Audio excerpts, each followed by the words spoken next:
Assalamualaikum warahmatullahi wabarakatuh. Sedulur sebangsa dan setanah air, jumpa lagi di channel Jagat Lukbitu. Semoga dalam keadaan sehat, tak orang satu apa, rahmah barokah, salam Allah curahkan untuk kita semuanya.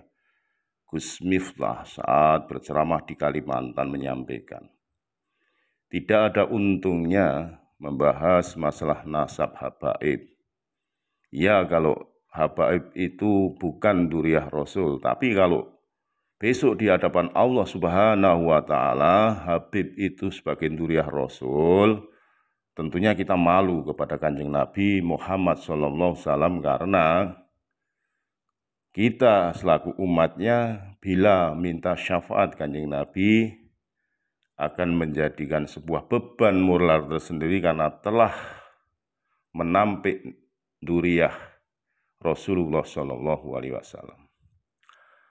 Saat open house, Gus Miftah putranya dicaci maki, lantas beliau dengan keras ngamuk mencak-mencak kepada oknum habaib tersebut bahwa kalau habaib mengakukan cucunya Nabi Muhammad diguyub pitik, jangan terlalu membanggakan nasabnya karena nasabmu belum benar adanya, karena mengagungkan nasab sesuatu hal yang tidak terpuji. Ini kembali di Kalimantan, seakan-akan jiwa muhibnya tumbuh, sehingga apa yang disampaikan berbanding terbalik saat putranya dicaci maki oleh oknum habaib. Lebih jelasnya mari kita simak pidato atau ceramah Gus Miftah saat di Kalimantan. Sekali lagi mohon maaf NKRI Agama Nusantara milik kita. Assalamualaikum warahmatullahi wabarakatuh. Apa yang saya muliakan, dalam kitab Irsyadul Ibad kita ngaji persoalan haul yang disampaikan, yang malam hari dilakukan oleh keluarga Haji Syam. Bagaimana kemudian pandangan Islam terhadap ini? Ibu bapak yang saya muliakan, dalam kitab Irsyadul Ibad itu ada 3 ayat yang ayatnya ini gandengan, yang dua-duanya harus dijalankan secara bersamaan, artinya nggak boleh sepotong-sepotong. Yang A dilakukan, yang B juga harus dilakukan. Apa 3 ayat itu? Yang pertama, atiullah wa atiur rasul, taatlah kepada Allah, taatlah kepada Rasul. Kita nggak bisa hanya taat kepada Allah tapi tidak taat kepada Rasul. Gus, pertanyaan, bagaimana sekarang dengan sengketa di Indonesia, persoalan Habib dan non-Habib? Orang Kalimantan nggak usah ikut-ikutan. Saya menghormati siapapun yang memberikan sumbangsih dakwah kepada Islam, baik dia Habib maupun non-Habib, dia kiai maupun tidak kiai. Selama memberikan sumbangsihnya terhadap agama, semuanya kita hormati. Bukan masalah dia keturunan siapa. Saya bilang, Gus Miftah masih percaya mereka Habib? Saya jawab, guru saya itu Habib Lutfi.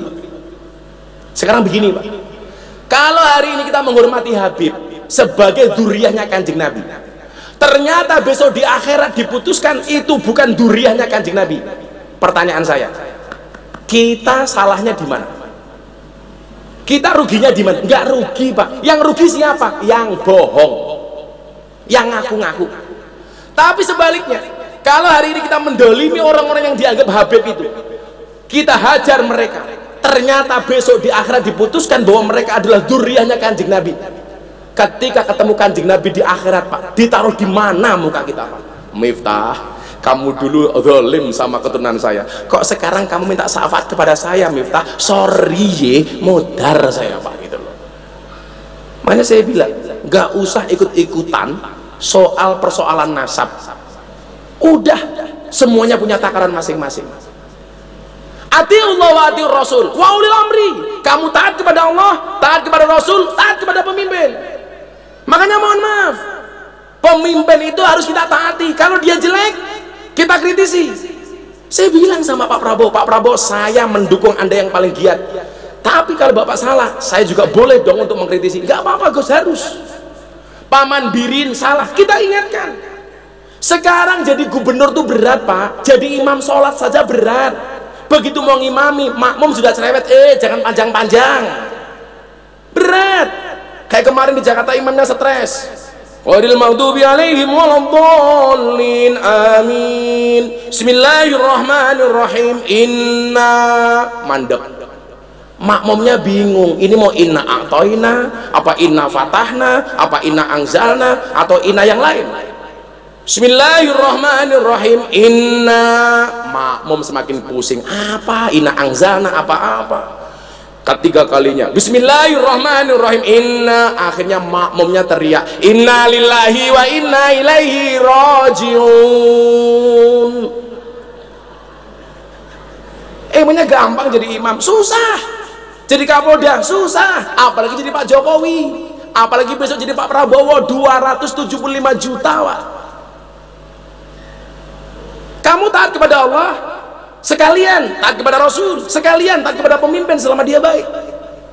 Makanya pelajarannya kalau mau sholat, imam tengok ke belakang, sawu sufufakum fis sholat, luruskan dan rapatkan sofmu di dalam sholat. Kita itu harus rukun, Pak. Udah nggak ada lagi 01, 02, 03, setuju? Yang ada persatuan Indonesia. Pak Prabowo jadi presiden tidak hanya untuk 02, tapi juga untuk 01, 03. Udah nggak usah ribut, selesai. Kalau kita nggak rukun, rezeki menjauh, Pak. Yang pertama. Yang kedua, apa ayatnya? Aqimus shalah wa atuz zakat. Dirikan sholat, bayar zakat. Kita nggak bisa, Pak, saya tak sholat saja tapi nggak usah bayar zakat, atau sebaliknya, saya bayar zakat tapi nggak usah sholat. Nggak boleh. Kamu dirikan sholat, kamu bayar zakat. Saya mau tanya, kalau ada orang kaya memberikan sedekah kepada orang miskin, yang harus terima kasih itu sebenarnya yang kaya apa yang miskin? Yang kaya apa yang miskin? Yang kaya. Kenapa? Sedekah orang kaya kepada yang miskin itu menyelamatkan dunianya si miskin, sementara doanya si miskin kepada si kaya menyelamatkan akhiratnya si kaya. Undang-undangnya apa? Orang kaya itu memberi harus senyum, nggak boleh cemberut. Orang kaya itu memberi cemberut nggak boleh, apalagi miskin sukanya cemberut. Sudah miskin cemberutan, nggak boleh, Bu. Suami ngasih nafkah berapapun senyum, jangan dibanding-bandingkan dengan suami tetangga. Kesalahan perempuan itu satu, Pak. Ketika Nabi pulang dari Mi'raj, kenapa melihat banyak perempuan yang masuk neraka? Ternyata persoalannya bukan karena dia nggak mau ngaji, bukan dia nggak mau sholat, bukan dia nggak mau sholawat. Problemnya hanya satu, banyak di antara mereka yang tidak bisa berterima kasih kepada suami. Perempuan, dengarkanlah telingamu, terima kasih sama suami. Suami itu mohon maaf, lebaran saja kadang-kadang nggak berani pulang gara-gara nggak bisa membelikan pakaian baru untuk istri. Suami itu punya prinsip, suaminya nggak punya baju baru nggak apa-apa, yang penting istrinya bajunya baru, jilbabnya baru, emasnya baru. Bagi suami yang penting istrinya baru.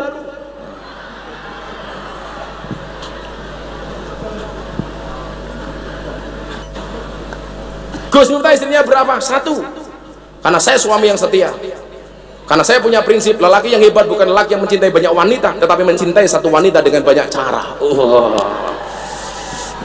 Kenapa saya ngomong seperti itu? Karena direkam kamera. Ketahuan istri mati saya. Tapi santai saja. Saya ditanya sama Deddy Corbuzier, guru, ada nggak kriteria suami jahat? Oh ada. Siapa itu suami jahat? Suami yang mampu beli rokok untuk dirinya tetapi tidak mampu beli skincare untuk istrinya. Wah, itu jahat itu. Senengnya, santai aja, Pak, perempuan itu gampang dibohongi.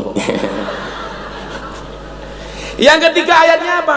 Anis kurli wali Allah, tapi nggak pernah berbuat baik kepada kedua orang tua.